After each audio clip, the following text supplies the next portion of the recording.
Your money is changing fast. Your stocks. Some could soon exist as tokens on a blockchain. Your real estate, your art, even your favorite sports contracts. Tokens could own them. Larry Fink, the CEO of BlackRock, said something at the World Economic Forum that grabbed headlines. Within the next decade, we will see almost everything tokenized. Tokenized, not digitized, tokenized. What does that mean? In the next 10 minutes, you'll understand what asset tokenization really is, how traditional finance could transform, why BlackRock and other giants are betting on it, how big the token economy could get, in trillions, and what it might mean for governments, banks, and even illegal markets. This isn't just tech hype. This is the next frontier of money. Let's begin. 1. From cash to digital assets. Cash is disappearing. Credit cards are just the middle step. In 2025, global digital payments will exceed $9 trillion.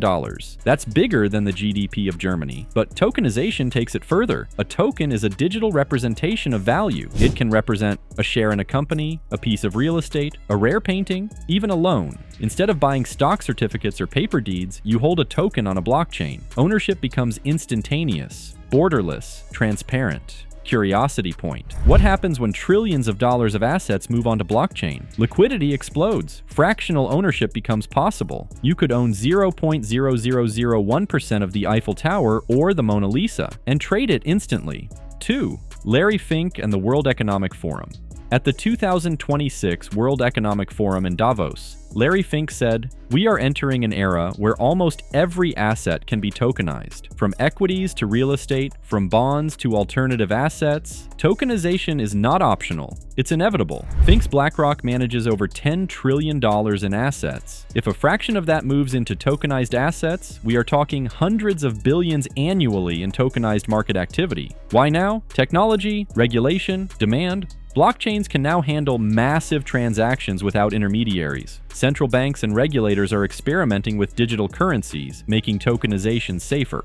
Curiosity point. Imagine a world where your retirement fund exists entirely as tokens. Your pension could be traded, divided, or even borrowed against, instantly, globally. 3. How asset tokenization works. At its core, tokenization is simple, but its implications are enormous. 1. Digitize an asset. A physical asset or a financial instrument is represented on a blockchain. 2.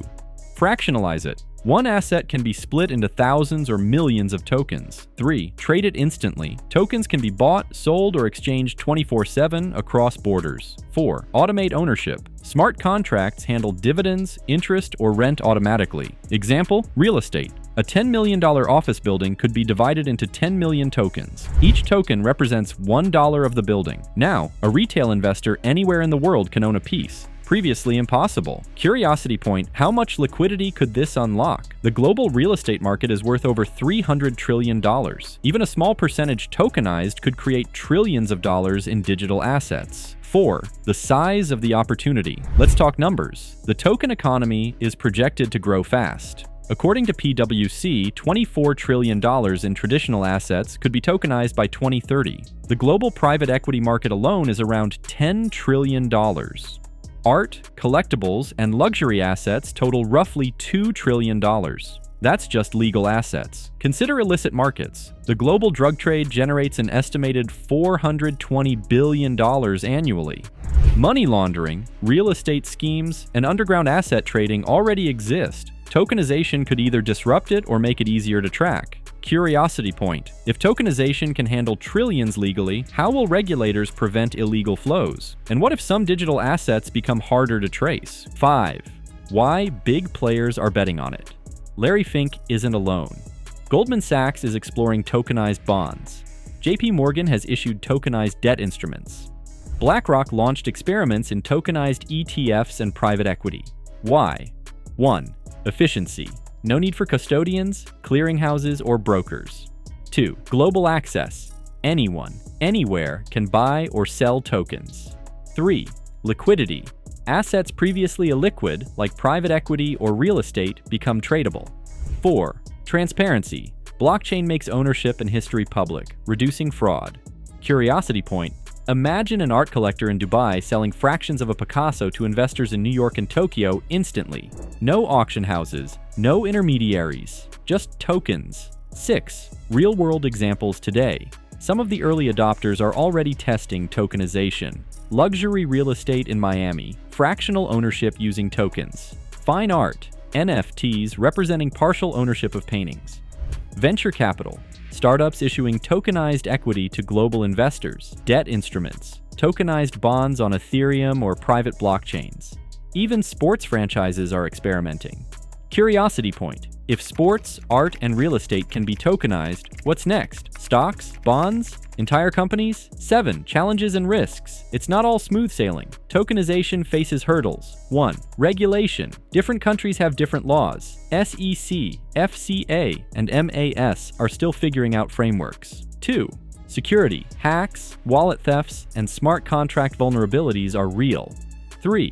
Adoption. Traditional investors may resist. Banks have legacy systems. 4. Valuation. How do you price fractionalized ownership in volatile markets? Curiosity point. What happens if a token representing a $100,000 apartment suddenly drops to $50,000 because of a local crisis? The market could be liquid, but not stable.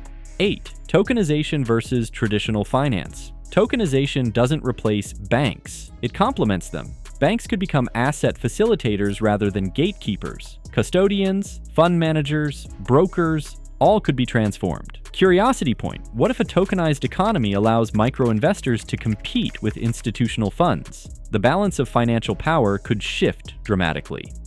9. The dark side. Drugs, crime, and money laundering. Let's talk numbers to understand scale. The global illicit drug market, approximately $420 billion annually. The global gambling industry, approximately $500 billion annually. The global luxury goods market, approximately $400 billion annually. If tokenization becomes mainstream, illegal transactions could move to blockchain, harder to track, but easier to audit with smart compliance. On the flip side, regulators could trace flows in real time if properly integrated. 10. The future. Trillions. Waiting to be tokenized. PwC predicts $24 trillion in assets could be tokenized by 2030.